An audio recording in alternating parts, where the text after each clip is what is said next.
வணக்கம் நண்பர்களே, இன்றைக்கி நம்ம பார்க்க போகிற வீடியோ இந்த மெட்டல் ராக்கெட் ஸ்டவ்வை பற்றி தாங்க. இந்த மெட்டல் ராக்கெட் ஸ்டவ்வுடைய அன்பாக்சிங், அப்புறம் இதோடைய ப்ரைஸு, அப்புறம் இது யூஸ் பண்ண எவ்வளோ ஈஸியாக இருக்குது அப்படின்றத பற்றி இந்த வீடியோவில் பார்க்கலாம். நம்ம சேனல்லே பண்ணியிருக்கோம், செங்கல் யூஸ் பண்ணியும் ராக்கெட் ஸ்டவ் பண்ணலாம். சிட்டியில் இருக்கேன் இல்லை வாடகை வீட்டில் இருக்கேன், எங்களால் செங்கல் யூஸ் பண்ண முடியாது அப்படின்றவங்களுக்கு இந்த மெட்டல் ராக்கெட் ஸ்டவ்வை நீங்கள் யூஸ் பண்ணலாம். இந்த பாக்ஸில் தான் நமக்கு மெட்டல் ராக்கெட் ஸ்டவ் சென்ட் பண்ணியிருக்காங்க. இந்த பாக்ஸில் மொத்தம் 2 வாங்கியிருந்தேன். இந்த மெட்டல் ராக்கெட் ஸ்டவ் நான் எங்கே வாங்கியிருந்தேன், இதோடைய ப்ரைஸ் என்ன அப்படின்றத பற்றி நான் வீடியோ கடைசியில் சொல்கிறேன். வீடியோ மிஸ் பண்ணாமல் ஃபுல்லாக பாருங்கள்.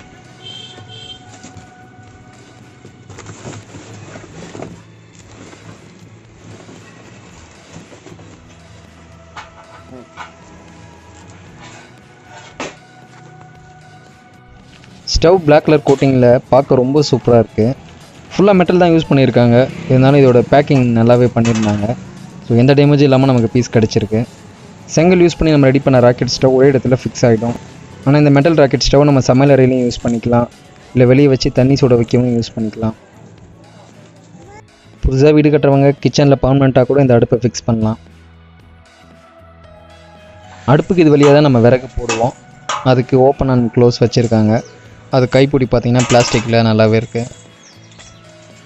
இந்த ஃபஸ்ட்டு ஒன் ட்ரே எதுக்கு அப்படின்னு பார்த்தீங்கன்னா, இதனுடைய மேலே தான் வந்து விறகு உட்காரும்.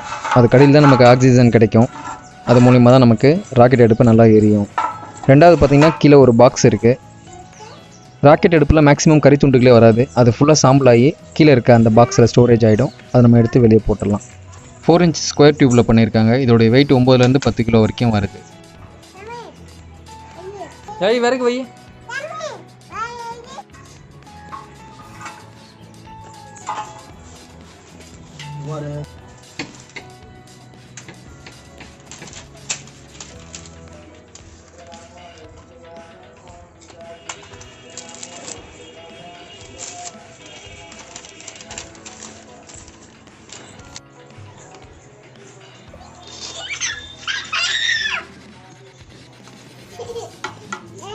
விறகடுப்பு எப்பயுமே எரி வைக்க ஒரு 5 நிமிஷம் கஷ்டப்பட்டு தான் ஆகணும். ஒன்ஸ் எரிய ஆரம்பிச்சிருச்சு அப்படின்னா கண்டினியூஸாக எரிஞ்சிக்கிட்டே இருக்கும். அப்போக்கப்போ கரெக்டாக பார்த்து விறகு மட்டும் நம்ம போட்டால் இல்லை 2 ரெக்டாங்குலர் பாக்ஸ் இருக்குது இல்லையா, மேலே இருக்க ரெக்டாங்குலர் ஹோலில் விறகை போட்டு க்ளோஸ் பண்ணிக்கலாம்.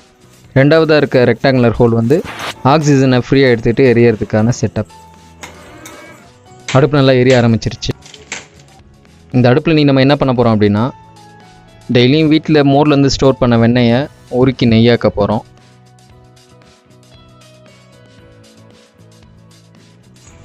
பால், தயிரை கடையும் போது மோர் கிடைக்கும். மோர் ப்ளஸ் வெண்ணெய், அந்த வெண்ணெயை உருக்குனா நமக்கு கிடைக்கிறது அங்கே நெய். பாக்ஸில் பார்த்திங்கன்னா சாம்பல் கிடச்சிச்சு. இது நம்ம செடிங்களுக்கு உரமாக யூஸ் பண்ணிக்கலாம். விறகடுப்பு யூஸ் பண்ணுறமே வீட்டில் ரொம்ப குப்பையாகும் அப்படின்னு சொல்லி நம்ம பயப்பட தேவையில்லை.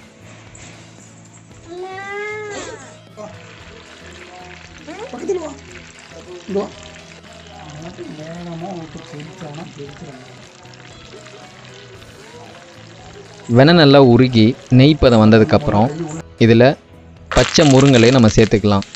அப்படி சேர்த்துக்கும் போது நெய் நல்லா வாசனமாக நமக்கு ரெடி ஆகிடுச்சு. இந்த மாதிரியான மெட்டல் ராக்கெட் ஸ்டவ் நம்ம யூஸ் பண்ணும்போது கண்டிப்பாக இந்த ஸ்டவ் ஃபுல்லாக சுடும். ஸோ வீட்டில் குழந்தைங்க இருந்தது அப்படின்னா ரொம்ப சேஃபாக நம்ம யூஸ் பண்ணணும். இந்த ராக்கெட் ஸ்டவோட ரேட் 2700 ரூபாங்க. கள்ளக்குறிச்சி மாவட்டம் சின்ன சேலத்தில் ஓலைச்சுவடின்ற பேரில் இயற்கை அங்காடி நடத்திட்டு வராரு சரவணன். அவர் என்னுடைய நண்பர் தாங்க. இந்த அடுப்பு உங்களுக்கு வேணும் அப்படின்னா அவர் நம்பருக்கு கான்டாக்ட் பண்ணுங்கள். தமிழ்நாட்டில் எங்கே வேணாலும் கொரியர் செய்யப்படும்.